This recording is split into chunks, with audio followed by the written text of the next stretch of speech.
शुक्लां भरधरं विष्णुं शशिवर्णं चतुर्भुजं प्रसन्नवदनं ध्यायेत् सर्वविघ्नोपशान्तये गुरुर्ब्रह्मा गुरुर्विष्णुर्गुरुर्देवो महेश्वरः गुरुर्साक्षात् परब्रह्म तस्मै श्रीगुरवे नमः.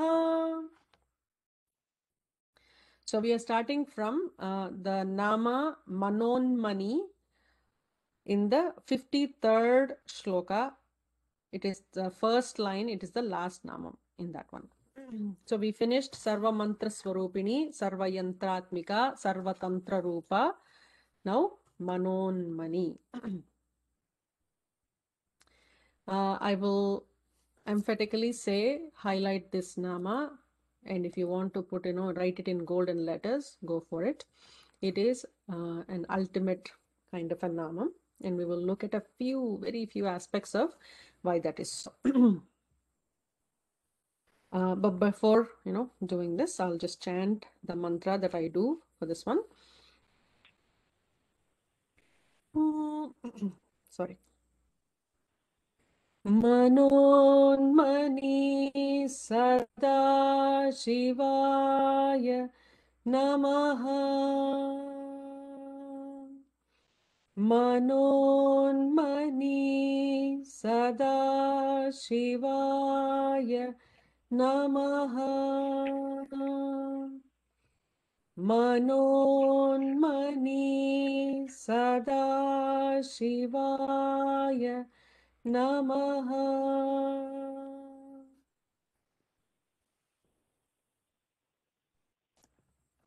Okay.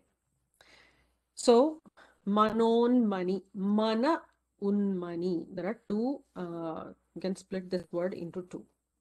So last week we were just starting to see what this means. So we have seen how it is the 10th, the ultimate Nama when we are talking about Bhagavan himself. So if you see the nama set that comes in Rudram, and that is more popular, a very, very popular set, is Vamadeva Yanamo Jyeshtha Yanamasreshta Yanamakala Yanamakala Vikarana Yanamo Bala Vikarana Yanamo Bala Yanamapala Pramadhana Yanamasarva Bhuta Damana Yanamo Manonmana Yanamaha. So there are 10 namas, and Manonmani is Manonmana. Manonmanaha is Shiva's 10th nama. So Vamadeva, Jyeshtha, Sreshtha, Rudra, Kalavikarana, Balavikarana, Bala. So mother is Shiva's Shakti, and we have seen this multiple times, how Shakti is what makes anybody who they are, and it also, how Shankaracharya puts it, Shakti, without you, Shiva is nothing. So because this, she is Shiva's Shakti. And when it comes to Vamana, Vamadeva, then Vama is the Shakti. Then Jyeshtha, Sreshtha, Raudri, Bala. So all of this in the feminine gender are Shiva's Shaktis in his that format. So without going into too many details of who Vama, Jyeshtha, Raudri, etc., we are going to look at Manon Manaha, and Manon Mani is the Shakti of Manon Manaha. So there are two ways. By the way, I don't know why I did not keep my notes open. Two meanings that are explained by Bhaskara Raya. So we'll look at both. The second one is a little more, there are three ways actually. I'll also talk about the other one. Okay. Manonmani or is a state of higher spiritual samadhi that one gets into, when the Triputi, and I use this term many times, the Triputi is the Jnana Jnatri Jnaya, or the everything like the world, Jiva, Jagat, and Paramatma. So when all of these three, there isn't any difference between the knowledge, the person who is seeking the knowledge, and the knower of the knowledge, and the known by the knowledge, who we are seeking with that knowledge. All three are indistinct. That pure state is called as the Manonmani state, the Manonmani state. And there is a description of what this state actually feels like. So without going into a lot of detail, but I'm going to say this nama is very, very, very, very important. Just highlight it. But I'm only going to touch a very few parts of it, not being able to go through a lot. So this state, they say, where the eyes, it's the in between the blink of eyes, that state between, when the eyes are open, or like that blink in the moment. So where there is no blinking, actually, in that state, there is no blinking, there is no inhalation exhalation, whereas it is in the Rechaka state, when if you know the pranayama language. There is no vrittis in mind. There are no thought waves.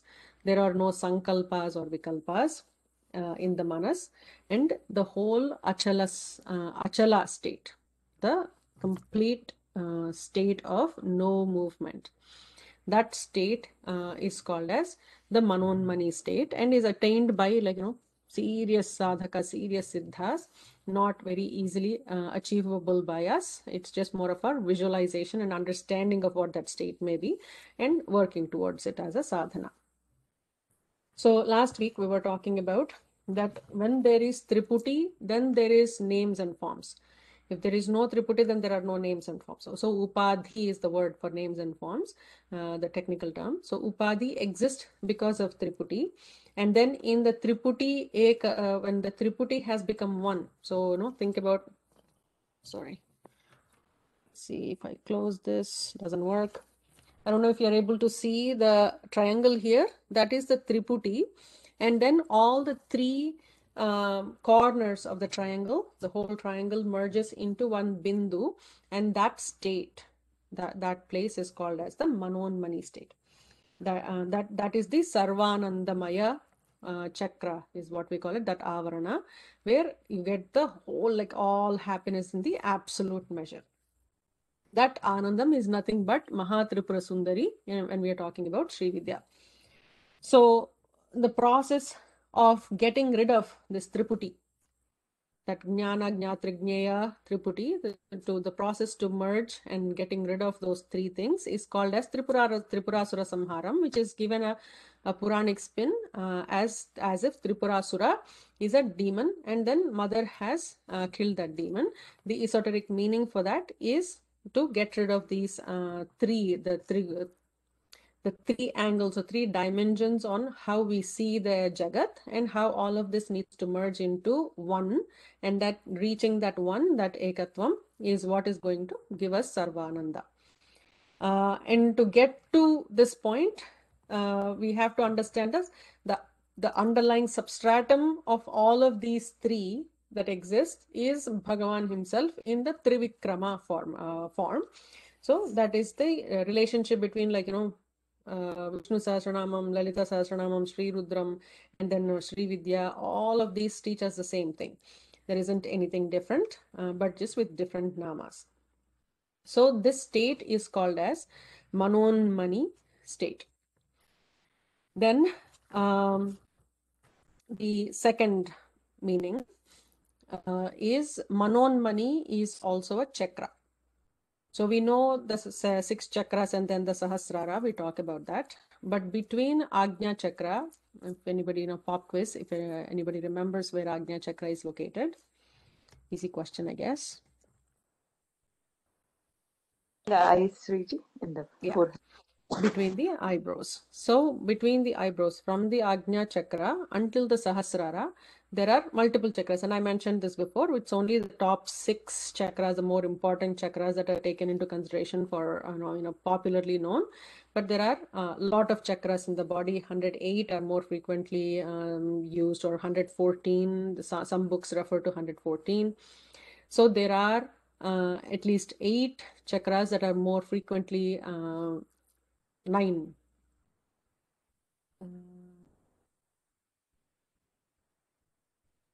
Yeah, 8 chakras between Ajna and Sahasrara, and in that case Sahasrara becomes the 9th chakra.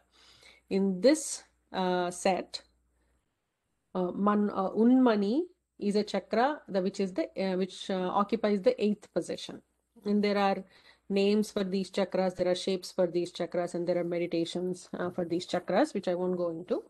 But that 8th state or 8th position is called as the Unmani chakra. And then reaching there is so close, it's just one step down from Sahasrara. So the person, what he experiences during these, between like the Agnya to Sahasrara, is going to be, in a manifold form of happiness, and that Ananda keeps increasing.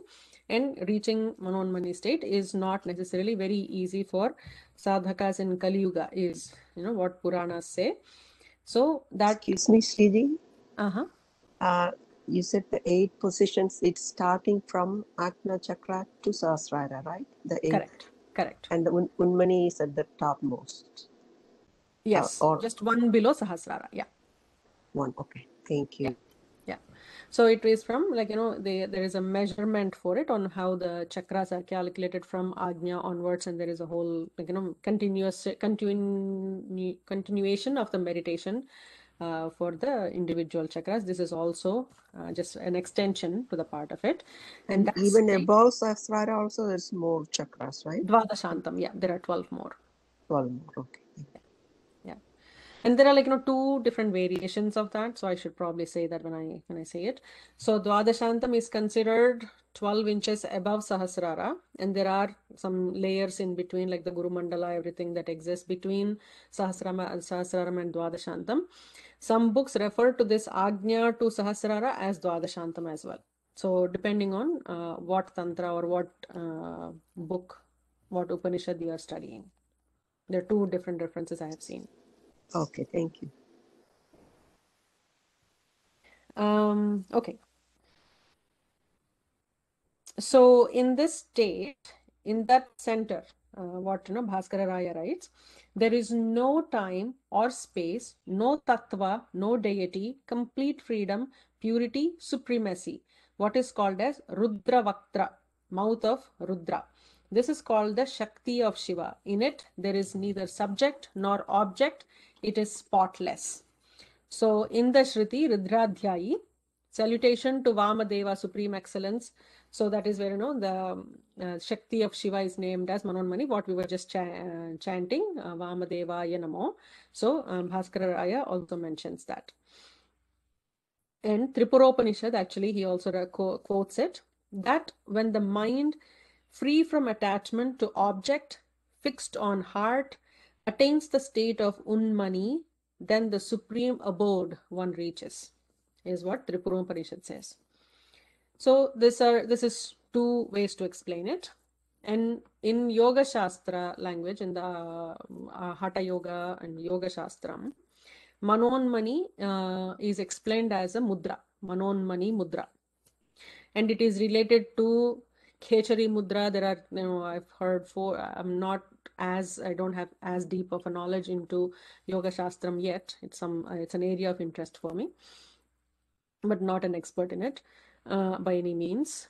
So there are 3 or 4 kinds of Khechari mudras that I have heard. One, like, some are a lot more serious than some others.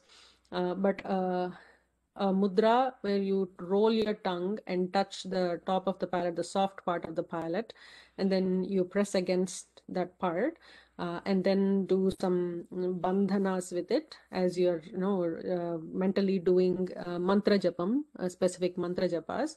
There is activation of some glands, the pineal gland and the other gland, hypothalamus. And then the Amrita Shravam is done through yoga in that sense. So that mudra, that combination of all of these things is also called as the Manonmani mudra, where they hold the breath, and there are so many things that happen at the same time. So he says, by this process, the eyes neither close nor open, by which the breath is neither inhaled or exhaled. The mind is a blank, neither speculating or doubting. Direct that mind, Manonmani, towards me, is what Brihan Naradiya Puranam says. When the process of meditation, meditator, and the object of meditation are entirely destroyed, then Unmani stage arises. Consequently, he enjoys the ambrosia of wisdom. So the Amrita Shravam happens there. So the next meaning that Bhaskara Raya also gives, one more meaning. Minds of the devotees are raised to Unmanyante, the higher knowledge. So the minds of the devotees are raised to higher knowledge, is called as Manonmani. Unma is means lifting up. Unmanyante, something, it's like pressure cooker when we hear the whistle. That is called Unmanatvam, right? Like, so it just lifts us towards that knowledge is Manonmani. So it's a very important, one of my favorite namas in the whole Lalita Sahasram. Reji, Now, 1 second, Sri. sure. Can you repeat that, just the definition before Bhaskaraya? Process of meditation, meditator, and the object of meditation. Okay, is destroyed. That's the Unmani state. Correct. The Triputi, right? Like where the Jnana Jnatra Jnaya or Dhyana Dhyatra Dhyeya. In that case, it's also 3. Dhyanam is what the process of Dhyanam. Dhyatra is what you're, the person who is meditating. Dhyayam is what you're meditating upon. Just removing the difference between all of these 3. And then there is unison in the process. So the person becomes the Dhyanam, both the person and the Dhyanam become the object of meditation. If you're doing meditation on the mother, then there is no difference in that state. That state is called as Manonmani state. Okay, Sriji, beautiful. So, if can anybody remind me what Vidya we are currently learning, or what is this set called? Pop quiz, sorry. Durga Vidya Varji. So Durga Vidya ended with Samanadhika Varjita, and now we are in the Vana Durga Mala Mantram. Oh, sorry. Okay? From Sarva Shakti Mayi onwards, we are doing Vana Durga Mala Mantram. And that ends with Mruda Priya is what I heard. So next we are moving to a full set of Mahat mantras. Now we will understand what is Mahat. Mahat is the absolute of everything. So Mahat is the highest form. And Mahat can be used, and there are so many references to what Mahat means and from various Puranas, and I have no knowledge of quoting all of those or even 1 or 2 of those. But you have to think of Mahat cannot be used for a regular Jiva or a regular anything. It is to be used for the highest form of Bhagavan.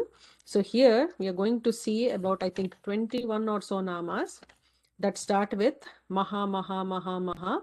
So we're going to see some beautiful set, and they put it all together in one close set of namas, a Mala Mantram. It is beautiful to chant that way, but also it actually creates some energy within us. It's supposed to activate some energies.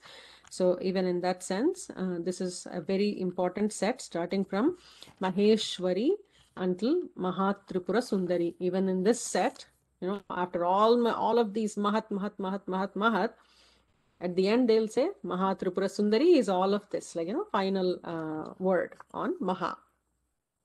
So Maheshwari, simple meaning, wife of Maheshwara or Shakti of Maheshwara, is a straightforward meaning that we can take. And from here, I'm going to quickly go through these. So hopefully we'll finish these 21. I was hoping to finish this set in one class. Sriji, I might have missed. So what is this 21 nama set is under? Like It's the just previous one Mahat. Durga. No, so till Mrida Priya is called Vanadurga Mala Mantram. So the 4 namas constitute in the Vanadurga Mala mantra. But from Maheshwari until Mahatripura Sundari, it is the there is no Vidya name for it, but it is the Mahat set of namas. Okay, thank you. Maheshwari. So the yo vedado swarah prokto vedante cha pratishtitaha.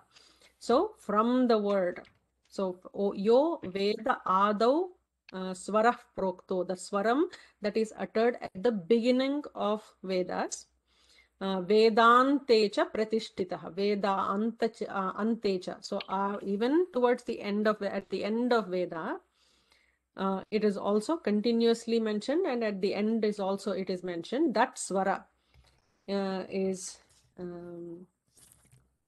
also established at the end, which is involved in its own nature on syllables, indicates him who is supreme as Maheshwara, the one, the pranavam. Om is what Vedam starts with, and Om is what is mentioned so many times throughout the Veda, and is also the end of the Veda. So that Om, that pranavam, is Maheshwara, and she is his Shakti. Maheshwara, the second way to look at it, is the one that transcends all the gunas. So Rudra, as in the destroying aspect, is the tamo guna. In his passionate quality, Rajas, the one born from golden egg, is Brahma. And in his pure quality, Sattva, he is the all-pervading Vishnu. Devoid of three qualities, these three, Nirguna is the Maheshwara. So the one Maheshwari is his Shakti. Third meaning for Maheshwara is the aggregate of all the 25 tattvas. If you remember all the tattvas conversation we had at some point, and we had a visual on the screen, and I believe I've posted that visual in the forum as well. So he is the aggregate of all the tattvas, 25 tattvas. He is Maheshwara, and she is his Shakti. Then Mahadevi. So a body is immeasurable as the universe herself, the created manifested universe, and the Shakti that is within the universe. She is immeasurable. So therefore she is Mahadevi. I believe I have to close the blinds. I would apologize and just take a quick break from the video. I'll be right back.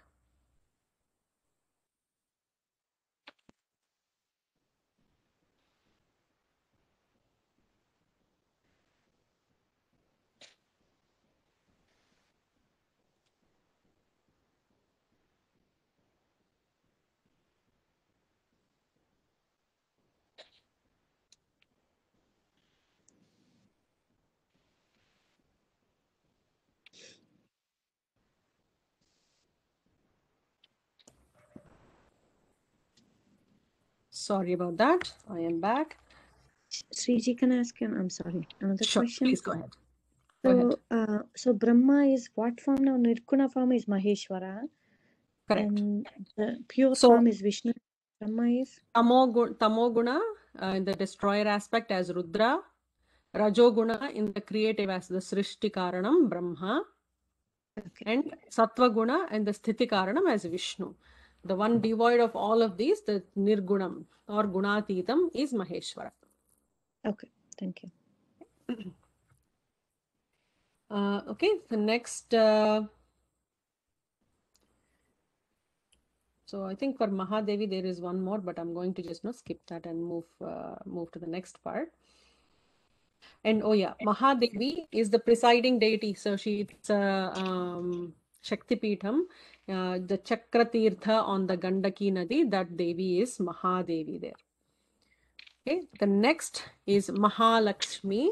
So of course, Mahalakshmi is the Vishnu's wife, great Mahalakshmi. And the presiding deity in Kolhapuri, the Adi Shakti or Adi Lakshmi. She is the Parashakti, that is the creator aspect of Lakshmi. So when we say Lakshmi, we always put it give it the connotation of as a Vishnu's Lord Vishnu's wife and the giver of wealth. But Mahalakshmi is the creator or creatress of the universe. in the Adi Parashakti format, in the form. So she is Mahalakshmi. So there are a few meanings to Mahalakshmi. While it's taken as this, we also have to understand that, mother herself is called Mahalakshmi, and there is no difference between whether we say Mahatripura Sundari or Mahalakshmi or Mahasaraswati or any of the names of the mother. It is ultimately, the one Parashakti, one Adi Shakti that we are talking about. So there are multiple meanings to this nama. Mahala is a name of an asura. The one who destroyed Mahala is Mahalakshmi. Is one name, one meaning. And the beautiful Shyama, that all fascinating supreme Shakti sitting on the lap of Shiva, in that form, mother is also called as Mahalakshmi. And then the Mahalakshmi is the origin of everything manifested as the three gunas, and we've talked about this. The Prakriti, as we've recently been seeing the Lakshmi Ashtotram, those who have attended the chanting classes. So the first nama for Mahalakshmi, Lakshmi Ashtotram is Prakriti. Prakriti means all the gunas, and the one who manifested in the form of all the three gunas is Mahalakshmi. And there are different stages of how mother is invoked or actually seen in women. So a 13-year-old girl is called as Mahalakshmi. A 16-year-old girl, Shodashi Varshiki, I think Shodasha Varshiki, is called as Shyama. So there are layers. Bala is 7 years old, etc. So a 13-year-old girl is called as a Mahalakshmi. So there are multiple meanings for that nama. Mrida Priya, the beloved of Mrida, Mrideshwara. That Mrida means happiness. So Shiva in his sattvic qualities is called as Mrida, and and he confers happiness he bestows happiness to people. So the one who is the beloved of Mrida is Mrida Priya. The next nama is Maharupa, the great form, supreme or over the other forms. Sorry, I'm just going to plug in. So there are 4 forms. Somebody is not on mute.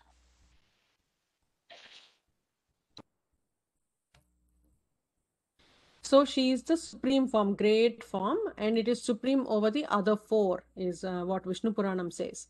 So Dvija is one form, is a supreme form of Supreme Brahman. Then the manifested 5 gross elements is the second form, and unmanifested is the third form, and time is the 4th form. So Pradhana, Purusha, Vyakta, Kala are the 4 forms, and the one superior to all of these is called as the Maharupa. Okay, so the next nama is Mahapujya. That is the one who is worshipped even by Shiva and others. And there is a whole sequence of Bhaskara Raya writes how many people do puja and what do they do puja with, and what do they do puja to, what kind of vigraham that should be built of Vaiduryam, or for Kubera actually does for golden vigraham, and with puja with golden flowers, etc. So there is a whole description of that. But what it is saying is, no matter how they are doing puja, or whoever is doing puja, like Shiva, Brahma, Vishve Devas, Vayu, Vasus, the Ashtavasus, the Agnis, everybody, they're all doing puja to the mighty object of worship. Ultimately, it is the Shakti. It is somebody's Shakti. If we are saying, oh, I do puja to Hanuman, there is a Shakti in Hanuman, his strength, his valor, his bhakti, his shraddha. All of these are Hanuman's Shaktis and Hanuman's glories, or Hanuman's vibhutis. So we are praying to his vibhutis, and that vibhuti is nothing but mother herself. So it says Mahapujya means no matter whatever you are praying to, whatever puja you are doing, The Shakti of the one that is getting that puja is nothing but mother. Then Mahapataka Nashini. Patakas, there is a whole set of what Patakas means. There are in Vedas, Papas and Patakas have been described. So from, Brahmahatya Patakam, from from Panchabhuta Seva, not doing the Panchabhuta Seva, not doing, Tarpanams from the forefathers. Not being able to do Sandhya Vandanam every day, etc., etc. There are so many sins, Guru Hatya, Patakam, etc. So the one, we are not going into details of understanding what the Patakas are. Think about all the adharmic and Mahapapas that are in the list. The highest expiation of all sins, whether committed knowingly or unknowingly, is brought about by the remembrance of the feet of the Supreme Shakti. So therefore, she is Mahapataka Nashini. The next is Mahamaya, the great Maya.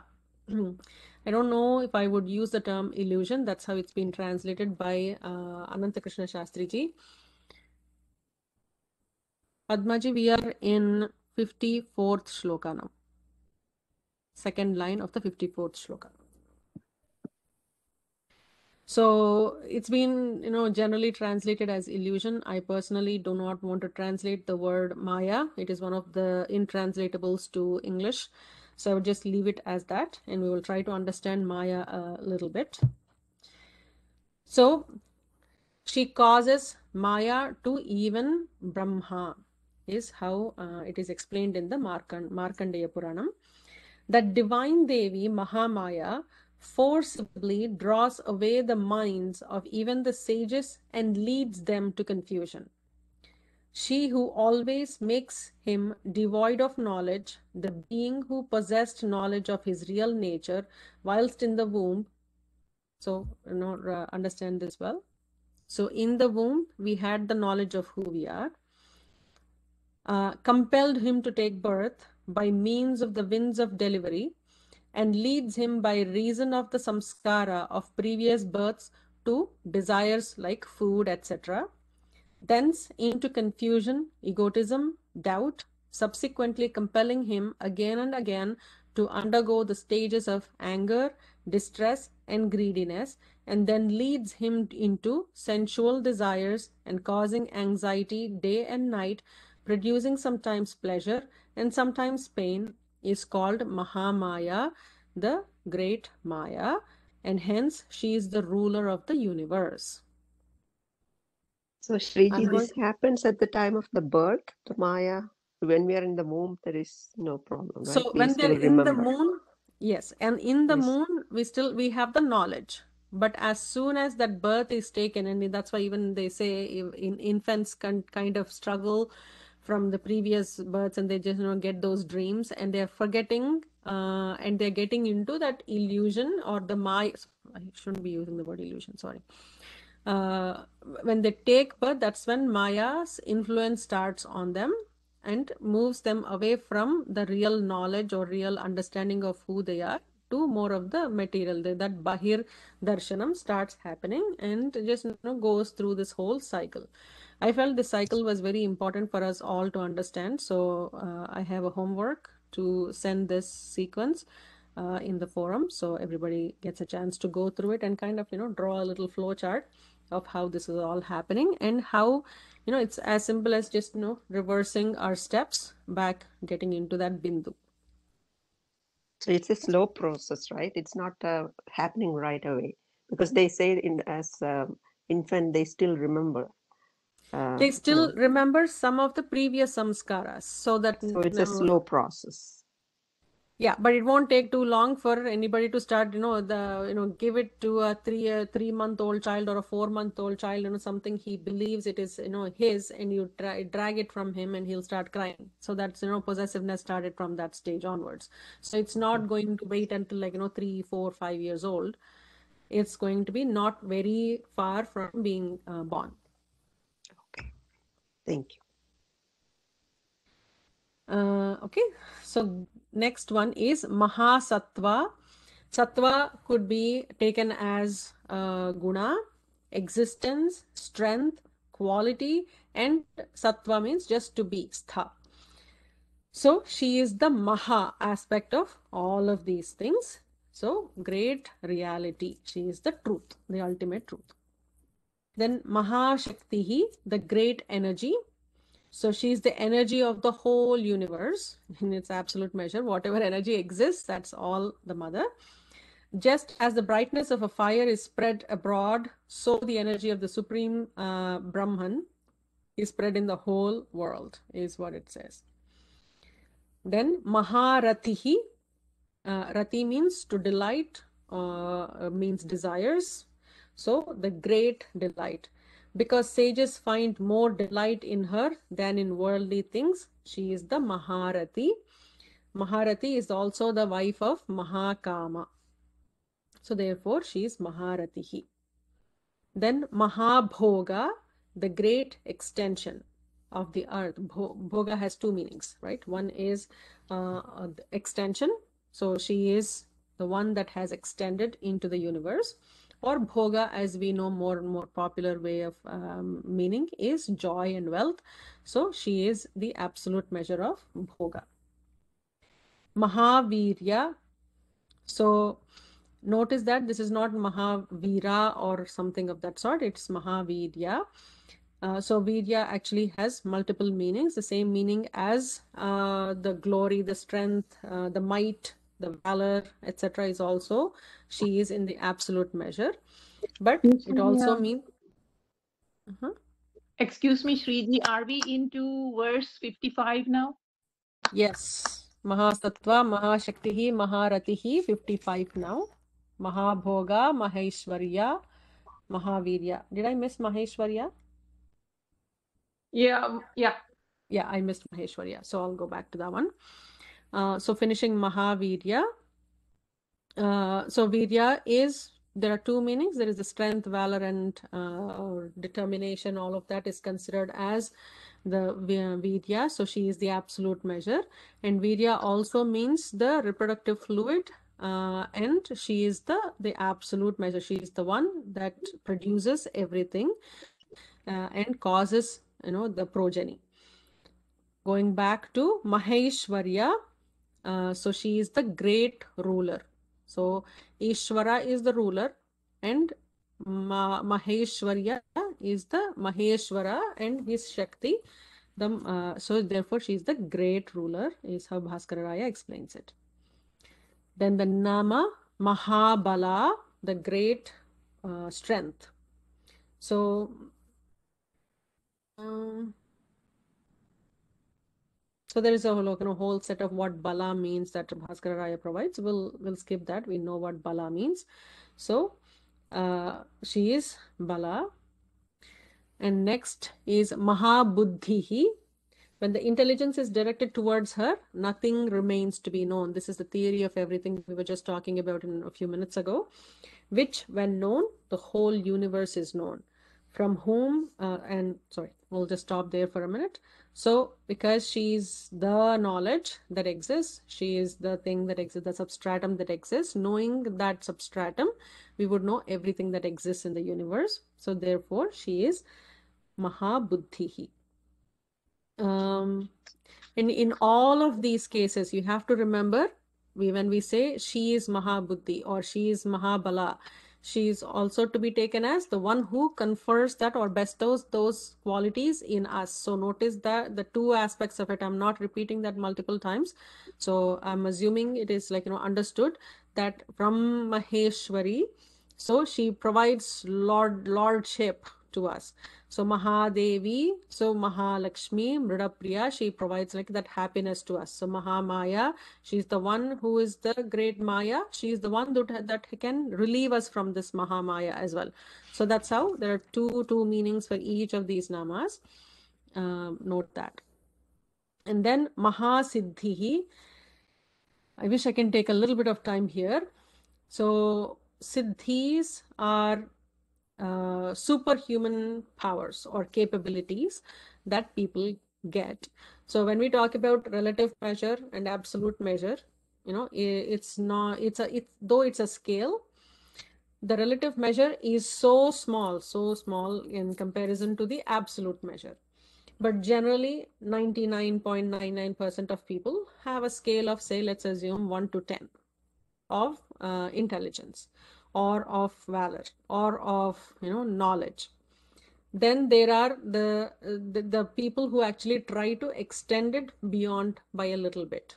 So, you know, maybe to an 11. Siddhas who actually focus on this and do sadhana on this go to an extent that is not at the absolute measure, but still much more than regular human beings. And this is not unusual. We have seen so many siddhas in our own lifetimes. So people who do sadhanas and get siddhis. And there are so many siddhis. I think there are more than 54 that I have listed at some point in my notes. But 8 usually are siddhis, ashta siddhis. You know, there is Samskrita shlokas that talk about it.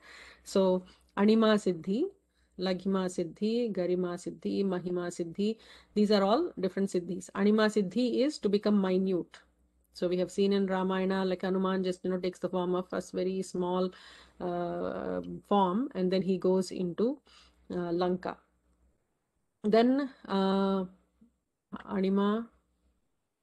Laghima siddhi, again, expanding into huge form. Mahima siddhi, Garima siddhi, sorry, I think I'm missing the meanings of couple, sorry. Anima is minute. Mahima is the largest form, taking a massive form. Laghima is very lightweight form. Garima is heavy form, increasing the weight. And then prakamya siddhi is parakaya pravesha siddhi, where body, the person enters into somebody else's body. Or submerged in water and stay there for a very long time, or being able to do vashikaranam, or bringing people and wild animals, taming them and getting them under control for good purposes, is vashitva siddhi. Then there is the advandva siddhi, where they go, there are no dvandvas, pleasures and pains for them. So there are many siddhis like this. And she is the one who confers such siddhis to the siddhas, the sadhakas, to become siddhas. But she is the Mahasiddhi, and there is a whole description of what Mahasiddhi really means. Just like how we were talking about these individual ones, there is the Mahasiddhi, the one that goes beyond all of these. So, Bhaskara Raya explains some of these siddhis. So even there is a primary set of 8, and there are many more secondary siddhis. So he kind of explains the anima, etc. And then he goes into explaining, not even explaining, he goes into stating some of these other siddhis. For example, the first siddhi is the manifestation of taste. When no object is tasted, you get that taste. So that is one of the siddhis. The second one is going over the opposite pairs of opposites. It's called the Advandva siddhi. Anurmimatva siddhi is one more, which is going beyond hunger and thirst. When people go into tapas, they don't want to be disturbed by hunger or thirst or, for other kalakrityams.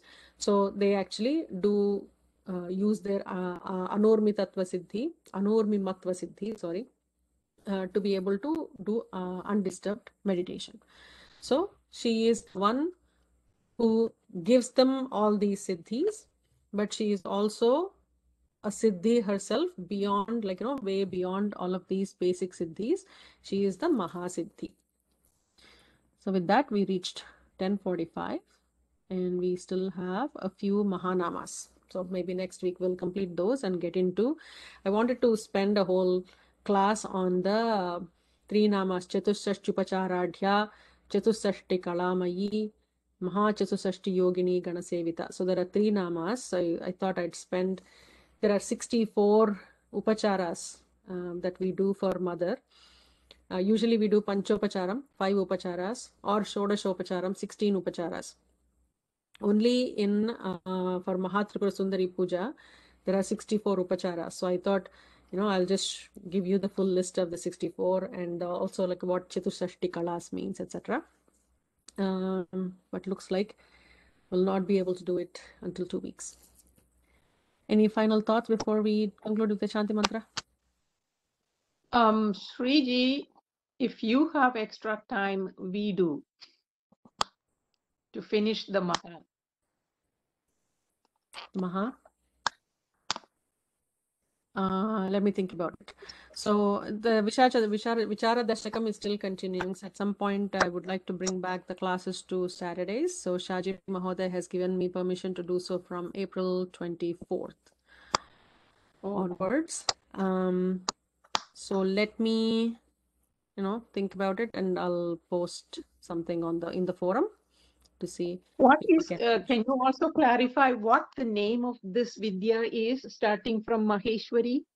There is no specific name I have heard for this one. I just called it like, my Mahamala mantra.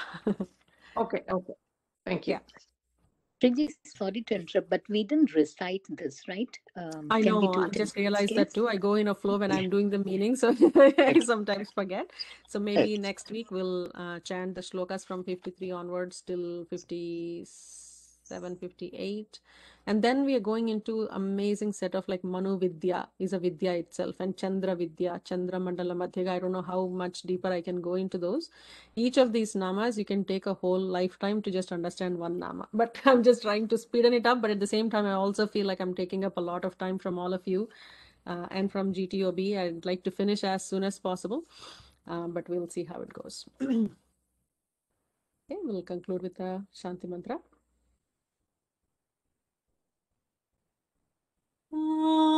Purnamadah Purnamidam Purnat Purnamudachyate Purnasya Purnamadaya Purnamevavasishyate Om Shanti Shanti Shanti Harihi Om Sri Gurubhyo Namaha Harihi Om. Sarvam Sri Paradevata Arpanamastu. Thank you so much for your time and the extra 3 minutes. Thank you so much, Thank you, Sriji. Guruji.